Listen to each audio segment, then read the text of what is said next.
नमस्कार। आज के इस दिलचस्प विश्लेषण में हम भारत के आर्थिक इतिहास के दो सबसे बड़े पन्नों को पलटने वाले हैं, जीएसटी और डीमोनेटाइजेशन यानी नोटबंदी। किसी भी देश का खजाना कैसे भरता है और उसकी करेंसी कैसे काम करती है, ये समझना काफी रोमांचक है। तो चलिए बिना किसी देरी के इस पूरे कॉन्सेप्ट को डिकोड करते हैं। आगे बढ़ने से पहले जल्दी से देख लेते हैं कि आज हम क्या-क्या कवर करेंगे। शुरुआत करेंगे जीएसटी के बेसिक कॉन्सेप्ट और उसके स्ट्रक्चर से। फिर हम समझेंगे नोटबंदी के पीछे का विज्ञान, इसका ऐतिहासिक बैकग्राउंड और आखिर में 2016 के उस ऐतिहासिक कदम का असली इम्पैक्ट। तो चलिए शुरू करते हैं हमारे पहले भाग से, जीएसटी के मूल तत्व, एक राष्ट्र के करों को एकीकृत करना। अब देखिए, देश चलाने के लिए, अस्पताल बनाने या सड़कें बिछाने के लिए सरकार को फंड्स चाहिए होते हैं, जिन्हें हम टैक्स कहते हैं। ये मुख्य रूप से दो तरह के होते हैं। पहला, डायरेक्ट टैक्स, जो सीधे हमारी इनकम पर लगता है। ये हमें साफ साफ कटता हुआ दिखता है।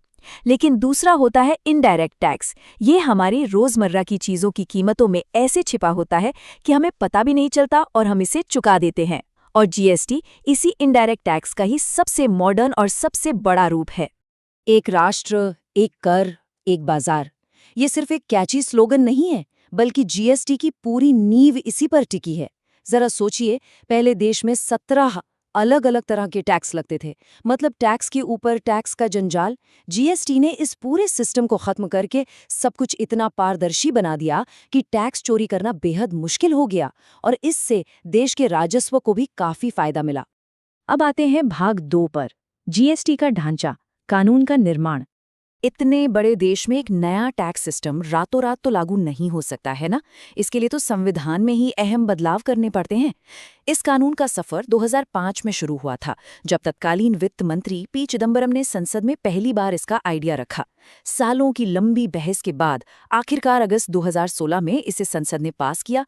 सितंबर में राष्ट्रपति की मुहर लगी और फिर 1 जुलाई 2017 को ये पूरे देश में एक साथ लागू हो गया। इस ऐतिहासिक बदलाव को मुमकिन बनाया 101वें संवैधानिक संशोधन ने। इसके जरिए कुछ बेहद अहम कानूनी बदलाव हुए, जैसे अनुच्छेद 246A ने केंद्र और राज्यों दोनों को टैक्स पर कानून बनाने का साझा अधिकार दिया। 269A ने टैक्स कलेक्शन और उसके बंटवारे का तरीका तय किया और 279A के तहत बनी जीएसटी परिषद, जिसमें 33 सदस्य होते हैं जो मिलकर तय करते हैं कि किस चीज पर कितना टैक्स लगेगा। अब सवाल यह है कि आखिर पैसा जाता कहाँ है। इसे सुलझाने के लिए भारत ने कनाडाई मॉडल से प्रेरित होकर इसके 4 हिस्से बनाए। अगर व्यापार एक ही राज्य के भीतर हो रहा है तो एसजीएसटी और सीजीएसटी लगेगा। केंद्र शासित प्रदेशों के लिए यूटीजीएसटी बनाया गया है और अगर सामान एक राज्य से दूसरे राज्य में जा रहा है तो वहां आईजीएसटी काम करता है। इससे ये पक्का होता है कि रेवेन्यू का बंटवारा बिल्कुल सही जगह और सही तरीके से हो। टैक्स की दरें समझना भी बहुत जरूरी है। हाल के अपडेट्स के बाद फिलहाल 5% और 18% के एक्टिव स्लैब सबसे ज्यादा इस्तेमाल होते हैं। कुछ जरूरी चीजों पर टैक्स 0 भी रखा गया है। लेकिन दिलचस्प बात यह है कि शराब, पेट्रोल और रियल एस्टेट जैसी चीजें आज भी जीएसटी से बाहर हैं। और जो चीजें सेहत के लिए नुकसानदायक हैं, जैसे तंबाकू या फिर लग्जरी गाड़ियां, उन पर 40% तक का खास सिन टैक्स या पाप कर लगाया जाता है। आगे बढ़ते हैं हमारे तीसरे भाग की तरफ, विमुद्रीकरण को समझना, नकदी प्रवाह को रोकना। टैक्स कलेक्शन की इस बात से अब हम शिफ्ट करते हैं करेंसी कंट्रोल पर। आखिर ये विमुद्रीकरण या जिसे हम आम भाषा में नोटबंदी कहते हैं, वो है क्या? सरल शब्दों में कहें तो ये एक ऐसी प्रक्रिया है जहां सरकार अचानक किसी चल रही करेंसी को लीगल टेंडर मानने से इनकार कर देती है। मतलब वो नोट सिर्फ कागज का टुकड़ा बन जाते हैं। आरबीआई एक्ट 1934 की धारा 26(2) सरकार को ये पावर देती है, जिसका मेन टारगेट होता है ब्लैक मनी, जाली नोट और अवैध गतिविधियों की कमर तोड़ना। अब रुख करते हैं भाग 4 का, मुद्रा प्रतिबंध का इतिहास, एक आवर्ती आर्थिक उपकरण। सुनकर शायद थोड़ी हैरानी हो, लेकिन नोटबंदी भारत में कोई नई घटना नहीं है। इतिहास खंगालें तो ये 3 बड़ी बार हो चुका है। सबसे पहले ब्रिटिश काल में 12 जनवरी 1946 को, जब दूसरे विश्व युद्ध के दौरान जमा हुए काले धन को बाहर निकालने के लिए 500, 1000 और 10,000 के नोट बैन किए गए थे।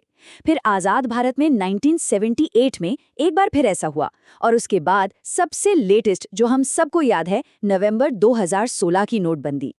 1978 और 2016 के बीच एक बहुत ही दिलचस्प ऐतिहासिक समानता देखने को मिलती है। 1978 में जब ये बड़ा फैसला लिया गया, तब मोरारजी देसाई प्रधानमंत्री थे, एचएम पटेल वित्त मंत्री और आईजी पटेल आरबीआई गवर्नर थे। वहीं 2016 के इस विशाल ऑपरेशन के समय प्रधानमंत्री नरेंद्र मोदी, वित्त मंत्री अरुण जेटली और आरबीआई गवर्नर उर्जित पटेल इस पूरी प्रक्रिया की कमान संभाल रहे थे। अब बात करते हैं भाग 5 की, 2016 के विमुद्रीकरण का प्रभाव, एक अभूतपूर्व बदलाव। 8 नवंबर 2016 की वो रात शायद ही कोई भूल सकता है, लेकिन क्या हमने कभी सोचा है कि सरकार ने उस वक्त सिर्फ 500 और 1000 रुपए के नोटों को ही क्यों टारगेट किया? इसका जवाब है ये आंकड़ा, 86%। उस वक्त मार्केट में जितना भी कैश घूम रहा था, उसका पूरे 86% हिस्सा इन्हीं 2 बड़े नोटों का था। और चूंकि काले धन को हमेशा बड़े नोटों में छुपाना आसान होता है, इसलिए सीधा निशाना वहीं लगाया गया। लेकिन इस पूरी कवायद के बाद जो डेटा सामने आया वो सच में चौंकाने वाला था। 99.3%। जी हाँ, दिसंबर 2016 की डेडलाइन खत्म होने तक बैन की गई करेंसी का लगभग 99.3% हिस्सा वापस बैंकिंग सिस्टम में लौट आया। इसका सीधा सा मतलब ये था कि जो पैसा पहले बैंकिंग सिस्टम से पूरी तरह बाहर था, वो किसी न किसी रास्ते से वापस बैंकों की तिजोरी तक पहुंच गया।